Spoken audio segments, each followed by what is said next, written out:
ndani ya nyumba tena. Hii hapa sauti ya mwamba ni Tifalu DJ kutoka GC Production jumba la Budani. Na sasa kwa mara ya kwanza mwaka 2025 tunadondoka katika jiji la Lagos, Nigeria. Pale hii ni miongoni mwa kazi bomba sana wasema ni Lady and Gentleman, ikiwa imetoka rasmi mwaka 2025 hatimaye imefika katika mikono safi, na hivyo tutaipiga live bila chenga zaidi. Basi kabla ya kwanza picha yetu tupate mwongozo kidogo ili kuhakikisha tunajua nini ambacho kinajiri kwenye picha hapa. Wasema wakati mwingine maisha yanaweza kumbadilisha mtu kujikuta ameingia kwenye nafasi ambayo hakutegemea kuitengeneza na kuifikia kutokana tu na zile changamoto ambazo zinakuwa zimemjenga. Hivyo mtu anaweza kujikuta ameingia katika wakati mgumu sana. Leo tunaangalia story ya bibi ambaye anafahamika kwa jina la Esther na baadaye aliweza kubadilisha jina na kujiita Extra. Hii yote ni nini ambayo imefanya bibi afika katika biashara alamu sana ya kuwa kama dada poa, na hii ina story moja kubwa sana ambayo inahuzunisha nyuma, lakini twende live tukaenjoy burudani bomba sana hapa. Wasema ni Lady and Gentleman, hii ya Follow DJ zaidi. Hebu twende katika sehemu kwanza tu.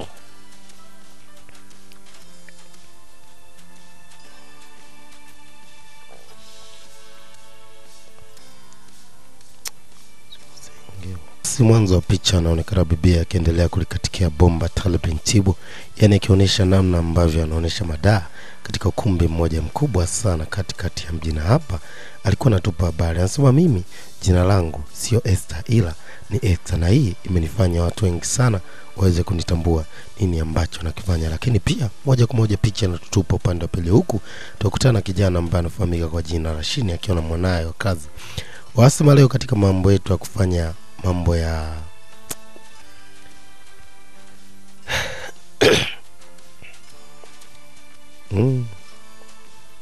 kazi sana ila tuwezi tukacha.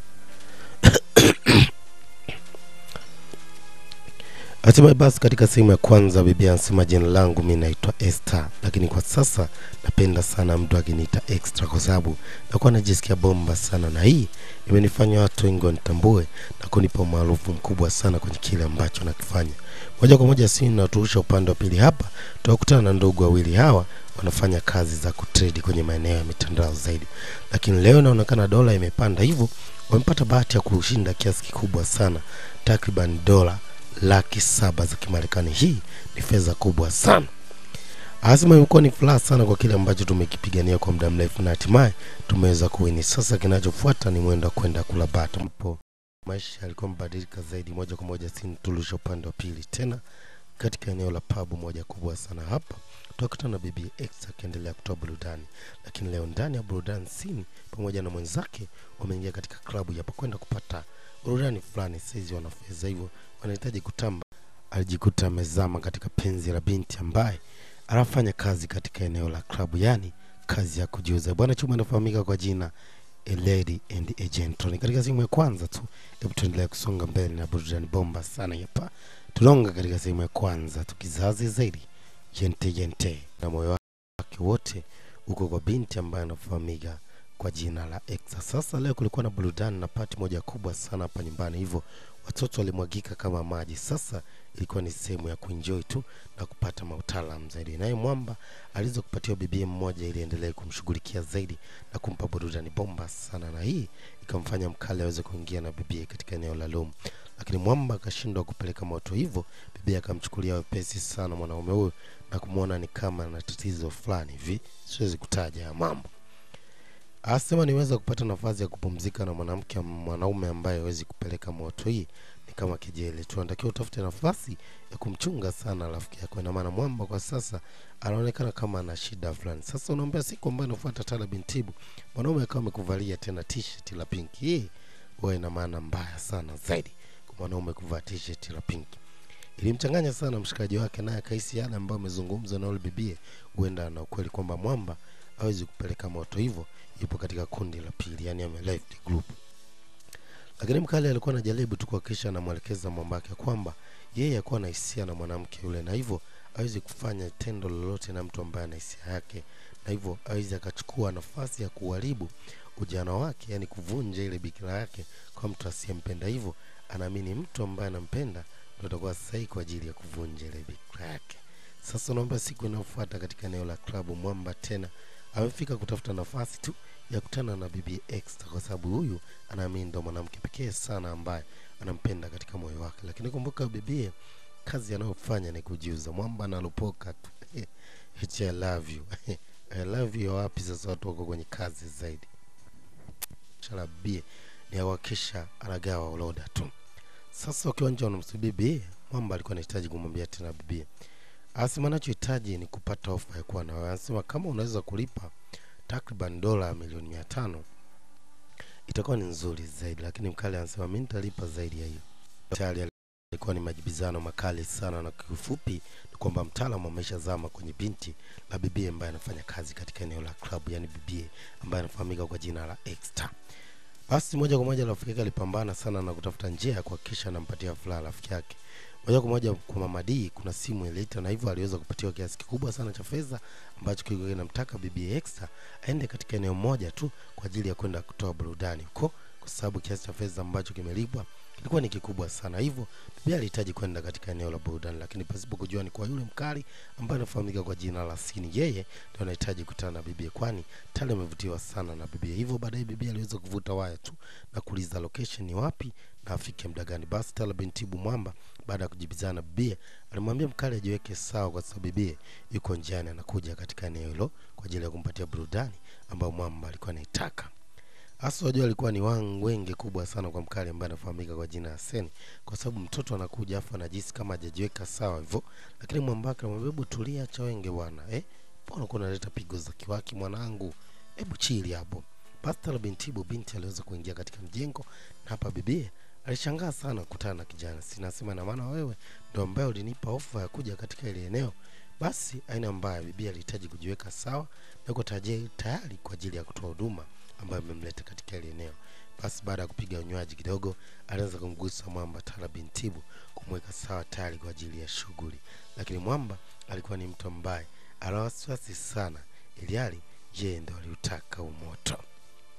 Moja kwa moja Sini natolesha katika eneo la chumba, na huko Mwamba alikuwa anapatiwa vitu, lakini mshikaji tu ni kama analuka sana, yani anakwepa kitendo kisiweze kufanyika zaidi. Lakini bibi alikuja kwa ajili ya kuhakikisha anamaliza kazi ya mteja wake. Basi alianza kumwandaa dogo taratibu, na isema anahitaji kumpa huduma ambayo ni kama VIP, yani special sana, ambayo itamfanya Mwamba ajisikie bomba zaidi. Basi mwanaume Tala binti alianza kupatiwa hiyo huduma na kufungwa namna hiyo tayari kwa ajili ya kwanza shughuli ambayo bibi anahitaji kumfanyia Mwamba. Yani anasema ni bonge moja la burudani ataipata. Basi baada ya kwanza kumchapa miguu mwanaume alianza kushtuka, akasema hebu toa bwana, mbona sielewi tena hii style gani? Anambia tulia basi, naomba uniambie tu ni nini ambacho unataka, kwa sababu kila anachokufanyia ni kama uko tayari na hicho kitu. Mwanaume alianza kutilika sana kuhitaji kujua jina halisi la bibi na kuhitaji kujua background ya mtoto mzuri wa kike, kwa sababu tayari ana feeling na binti. Hivyo alisema nahitaji tu kujua namna gani naweza nikapata nafasi ya kuzidi kwa karibu na wewe, kwa sababu siko sensitive sana kwa masuala ya sex kwa wakati huu, na tunahitaji nipate nafasi ya kutambua tu vema. Basi unaambia Mwamba mpaka asubuhi alikuwa hajapeleka moto, na hii ilimshangaza sana bibi, kwani wanaume wengi ambao amekuwa kukutana nao huwa wanamalizaga mchezo. Basi unaambia asubuhi na mapema mkali alikuwa anahitaji kuandaa kahawa tu, lakini mshikaji alimzuia, anamwambia vipi, mbona unahangaika kufanya biashara ambazo zifanyikaga hivyo? Yaani wewe mtu umemleta ndani gate off tena unataka muandalie makao. Pastor binti bibi alikuwa anahitaji kuondoka, lakini alifika na kuanza kumpa sifa sana Mwamba, akisema ni simba wangu, hakika huyu ni mwanaume wa shoka na kazi anaiweza kweli. Shikaji anashangaa sana kwa sababu anasema tangia nyatie na hajaona kitu chochote ambacho kinaashiria kwamba mshikaji amekula mzigo. Lakini bibi tu alikuwa anazidi kumplaudi Mwamba ya kwamba yeye anaiweza sana kazi hii. Ilimfanya Mwamba ajisikie bora tu, lakini yeye aliomba tu kumbato. Hivyo bibi alicheza mbele tu. Sasa anaambia akiwa anapiga story na mshikaji wake, ndio inabidi amwambie ukweli bwana. Anambia bwana, sijajua nini ambacho kilimfanya bibi aongee maneno kama yale, lakini ukweli ni kwamba mwisho sikuikamia. Yani kiufupi sikupiga show. Mwamba anasema nijua tu, kwa sababu hata nilivyosikiliza sikusikia ile miemo fulani hivi. Asema lakini unajua mapenzi ni kama kitu fulani. Mwambia wewe chana na hizo habari, mtoto akifika geto unatakiwa uchinje afu umalize. hizo habari zingine zinakujaga baadaye mwanangu simu. Si bibi akiwa katika eneo la nyumbani kuja kumtembelea mzee na kujua hali ya mzee namna ninavyoenda. Kiukweli mzee alikuwa ni mtu ambaye amezofika sana kiafya, lakini bibi alijaribu kumwambia tu, baba, muda nafikiri unakaribia kumaliza kile ambacho tumekianza. Na kuhusu deni ni kwamba kimebakia kiasi kidogo sana na tutamaliza, na Mwenyezi Mungu atatusaidia kwa hicho ambacho tumekipigania kwa muda mrefu sana. Sasa akiwa hapa anapata simu kutoka kwa madam. Alihitaji kutoka nje kupokea ile simu. Asema ondoke ufike katika eneo la kazi. Sasa bibi ndo analejea ndani tena kwa ajili ya kumwaga mzee. Ile anamwaga mzee anaona kama kuna ukimya ambao sio kawaida.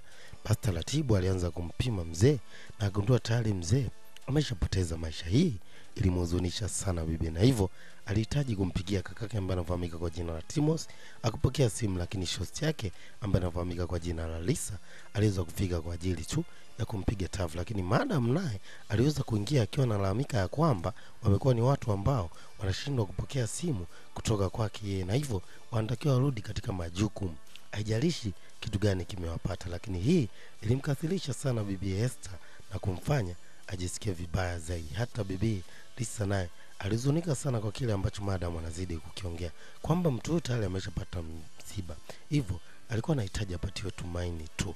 Lakini madam alikuwa ni mtu ambaye anazidi kumwambia lazima kisha anafanya kazi ambayo ameianza. Lakini bibi alimpiga mkwala sana mzito madam na kumwambia, wewe umeshanifanya nimetembea na watu zaidi ya mara 100, watu tofauti tofauti, lakini leo ninapopata matatizo umekuwa ni mtu ambaye unashindwa kunisupport kwa kile ambacho kimetokea.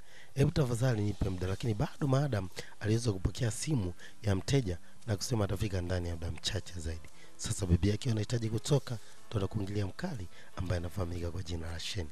Asema nimesikia juu ya kile ambacho kimeongelewa, na hii itanifanya mimi nitoe kila nilichonacho kuhakikisha na kufanya wewe unapata nafasi ya kumhifadhi babako, hata kama utakaa nami kwa wiki nzima na kunifanya niwe maskini kwenye akaunti yangu, ila sitokubali uweze kuondoka pasipo kumzika babako. Basi tunaomba baada yote kupita hayo, ilikuwa ni alfajiri moja na mapema, mkali akiwa amemwandalia kifungua kinywa mtoto mzuri sana. Asema na hii nimejiandaa kwa ajili yako. Bibi ni mtu ambaye anashangaa sana upendo ambao anaupata kwa mtu huyu, na mtu huyu anaonekana ana shida kabisa na bibi, hivyo anahitaji kumlisha tu kama sehemu ya kumliwaza bibi kwa kile ambacho kimetokea. Asema nimekubali juu ya ofa ambayo umesema utahitaji kupumzika na mimi ndani ya wiki nzima, hivyo sidhani kama kutakuwa na tofauti zaidi. Sasa upande wa pili kwa bibi huko aliweza kupata nafasi ya kutana na huyu mwamba tena ili aweze kumfikia kakake na kumpa ile taarifa. Lakini kakake na bibi ambaye alikuwa anafahamika kwa jina la Thomas alikuwa ni mkali sana. Anasema nyie mnachofanya ni upumbavu tu. Biashara zako za kijinga ambazo zimekupa umaarufu wa jina la Hector zimekufanya ingize hatari maisha ya babangu. Lakini mkali ambaye anafahamika kwa jina Kasini alimuonya sana bwana mdogo na kumwambia, wewe hujawahi kujua dadako mpambana kiasi gani kuhakikisha familia yenu inakuwa katika hali ile, na lile deni lote ambalo mnadaiwa binti huyu amekuwa anapambana kwa ajili yake. Hivyo baadaye mkali aliweza kuondoka na bibi kutoka katika lile eneo. Anasema kuna sehemu moja special sana ambayo anahitaji amvigishe bibi. Na baada ya kuingia katika ile jumba kulikuwa na surprise nyingi sana ambazo mtaalamu alikuwa amemwandalia binti wakitaka extra. Anasema hivi vyote nimevifanya tu kwa sababu ni sehemu ya upendo wangu kuja kwako, na imani kila kitu kitakaa sawa zaidi, na hapa umefika sehemu ambayo ilikuwa ni sahihi sana kwa upande wako. Bibi alikuwa ana cha kusema zaidi ya kushukuru tu kwa msaada ambao anazidi kupatiwa na mkali, na hii isitosha kuamini ya kwamba mwanaume ni mtu ambaye anampigania sana bibie na anampenda sana, hivyo anamhitaji sana katika maisha yake, ili hali bibie biashara ambayo anafanya biashara hatari sana. Hili ilikuwa inamuumiza sana bibie kwa sababu aliona mtu ambaye anajitoa kwa nafasi yake, hajajua mengi sana ambayo amepitia. Hivyo upande wa pili sasa turudishwe kwa mzee Mr. Jega. Anasema binti ameenda wapi? Na hakuna ruhusa ambayo inamruhusu bibi kuweza kuspendi wiki moja na mtu. Kwa mamlaka gani? Ina maana kiasi cha fedha ambacho ametoa kama ni ofa nzuri tu ikatae mzee? Mzee sasa ngoja nimpigie simu. Basi Tala bintibu mzee anamvutia simu bibi. Sasa aambiwe uko wapi? Anakuhitaji ufike mapema sana katika ile eneo, na kama utachelewa utaweza kumpoteza hata huyo kakake ambaye amesalia tu. Bibi anajaribu kumwambia sio hivyo ambavyo anamaanisha, lakini nitajitahidi nifike kwa mapema. Hii ilimchangaza sana mpaka Mama D, yani Madam D. Anasema ilimfanya bibi aweze kutoka katika lile eneo na kuhitaji kukutana na mkali tena, lakini mwamba alihitaji kuzuia kile ambacho anahitaji kukifanya bibi. Lakini bibi ni nini ambacho angefanya ili hali ameshaambia maisha ya kakake yatakuwa hatarini endapo yeye atashindwa kufika katika lile eneo. Kwanza mwamba aliweza kuchukua kofi moja zuri tu, na hiyo ilimfanya huzunike sana na kujiuliza nini angefanya. Lakini sasa katika eneo la chumba, baada ya kupitia notebook, aliweza kupata muktadha wa maisha ya bibi. Sasa ni historia zamani sana kwamba bibi alichukuliwa akiwa binti mdogo sana na huyo mzee kwenda kufanyishwa kazi katika jumba fulani hivi kama binti wa kujiuza. Na story yote ya maisha ya bibi na mikasa aliyopitia ipo katika notebook hiyo, na mpaka bibi kuja kubadilisha jina na kujiita Extra. Ina maana bibi aliandika story yote ya maisha yake katika notebook ambayo alikuwa ameiacha kwa mkali, na hii ilimuumiza sana mkali. Aliona lazima kisha ndafuta nafasi ya kupambana na kile ambacho kinaendelea katika mji mzima wa Lagos. Sasa upande wa pili kwa mzee mzima, kumbuka naye anahitaji kupeleka moto tu. Asema hata ungenilipa kiasi gani, mimi takachokuwa nahitaji ni ofa ya kupata mwili wako, na kama utaenda tofauti utaweza kupoteza maisha ya kakako. Basi bibi kutokana na hiyo hali aliweza kuchojoa tu na mzee aweze kumaliza zile haja zake tu ili kakake awe katika mazingira salama zaidi. Hii inaumiza sana, kuna watu wana roho mbaya sana. Mr. Jega mzee wa kazi aliamua kumaliza tu. Sasa upande wa pili kwa mkali ilikuwa ni kuhangaika, na hapa walimfuata Lisa ambaye ni rafiki yake na bibie ili aweze kuwapa mwongozo wa kile ambacho kinatokea. Basi waliweza kurekodi mazungumzo mengi sana ambayo yalizungumzwa na Lisa juu ya kile ambacho kinafanyikaga katika ile jumba, na hii ikawafanya wapate ushahidi wa kujua nini ambacho kinaendelea hapa. Sasa wakiwa hapa, mara ghafla tu anakuingilia bebe ambaye anafahamika kwa jina la Esther. Asema nini ambacho kimewaleta katika ile eneo, lakini kulikuwa na mzee ambaye anafahamika kwa jina la Mr. Jega. Huyo bwana mdogo ambaye ni rafiki yake Nasini alimpiga sana mkwala mzee, akasema wewe utalaniwa kwa mambo yako yote ambayo unayafanya na vyote ambao unavifanya. Lakini bibi Esther alijaribu kuwazuia wasifanye kitu tofauti, lakini baadaye mkali alipata nafasi ya kukaa na bibi, na hapa bibi alijaribu kumweleza tu juu ya mambo mengi sana ambayo amepitia katika maisha yake, na hivyo ndio maana amefikia katika ile hatua aliyofikia sasa.